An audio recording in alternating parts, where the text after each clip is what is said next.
Hey guys, so I just wanted to make sort of an addendum video to the video I made just yesterday, episode 1. I'm going to make this episode 1.5. What I wanted to first say is that there's a big chunk of the video that just didn't get into that first part.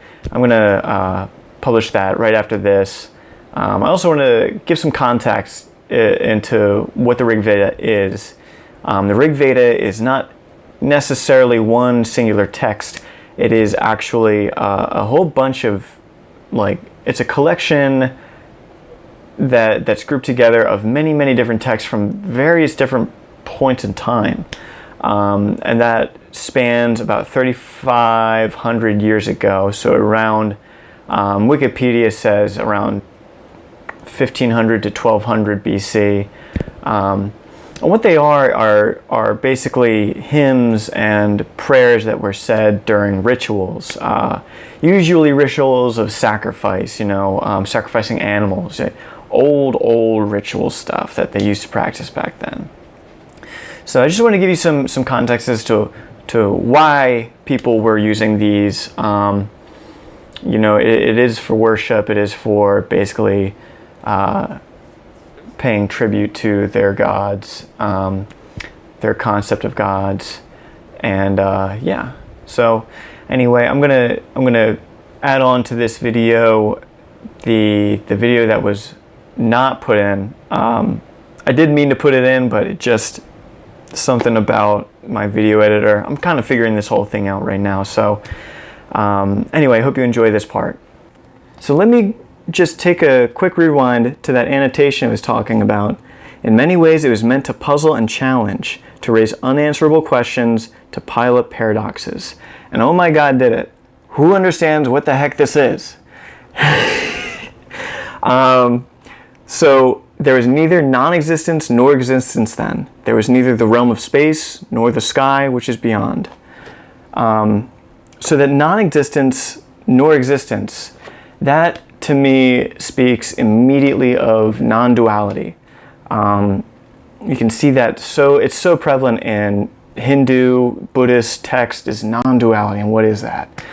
Non-duality. Well, it's sort of a puzzle of the mind. It's sort of a,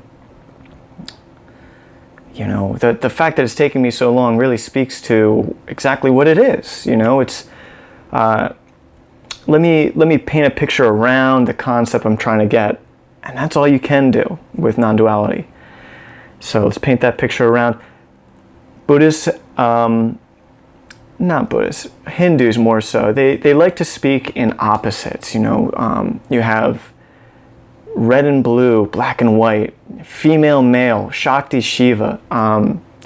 Everything, for the most part, has this opposite correlation that brings together in one.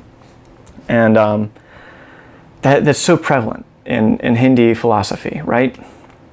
So what of the thing that has no opposite? What of that oneness? Does that exist? Can we conceptualize that? A lot of what is, okay, back up, let's take this shoe, right? Shoe. How do we know it's a shoe? Because of the space around it. Everything that is around it is not shoe. That makes this shoe. Therefore, this exists only with its opposite. Simple concept. What is non-duality but that which is not defined by its opposite? That's non-duality. Immediately it gets into that, and I think that's fascinating.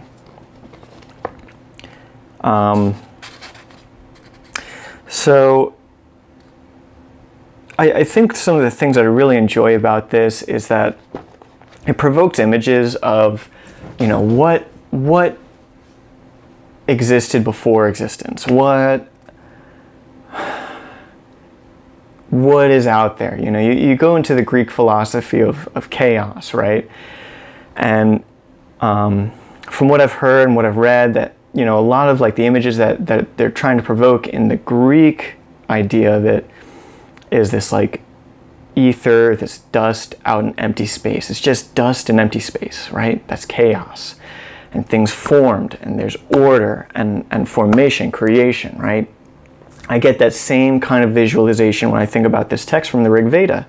What, that before time, before there was before, what was there? Who observed it?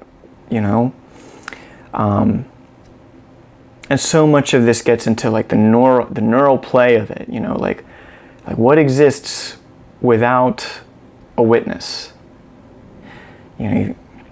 Oh my God, can we get into that? But let's move on, because this is about the text, not necessarily about my crazy rantings.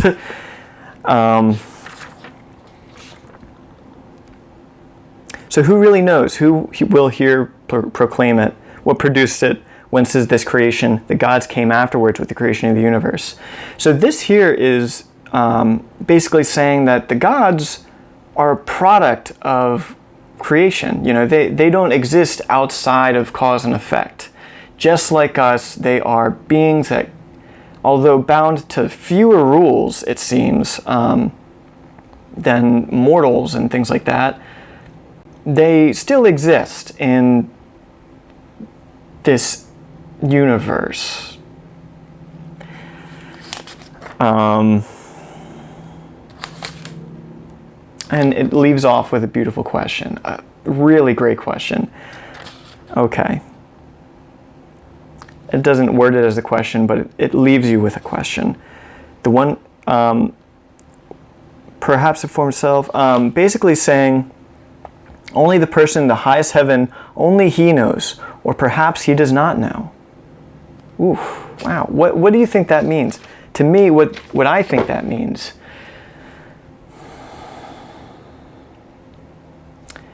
a lot of Hindu philosophy and ideations go around the idea of enlightenment, And a lot of the things that you can hear about enlightenment is like, you'll hear things like, the enlightened person doesn't know he's enlightened. There is no enlightened person to exist in the first place. The idea of living without ego, right? The fact that when you become enlightened, you don't exist in a way. The ego does not exist. The self-identifying tick is not there. And so what I think of, perhaps he does not know, I think of like, 3,000 years ago when they were writing this stuff, when they were coming up with this stuff, I think that, their concept of like the highest high was this enlightened force, a something beyond cause and effect, to the degree that it doesn't even know it exists. The self-identification was never needed to be in this highest of high creatures. And of course, that's a tool. The self is a tool for little ant creatures like us. And I think that's the idea that I get from this reading. That sounds so wispy, but God, I hope this forms into something. All these thoughts and ideas. And again, I'm no expert, but Jesus, do I love this stuff. It's so much fun to just swim in. So let me stop there, and I'm going to think about a little bit more stuff, and hopefully something comes up.